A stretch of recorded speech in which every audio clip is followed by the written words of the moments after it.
Hai người ôm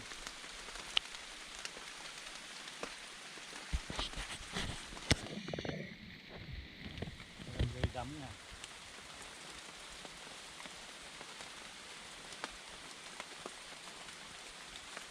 Lúc này em xuống đây em thấy một con chạy thì nó ăn quả, nó chạy được chưa mọi người. Cái gì mình quay cho mọi người xem này.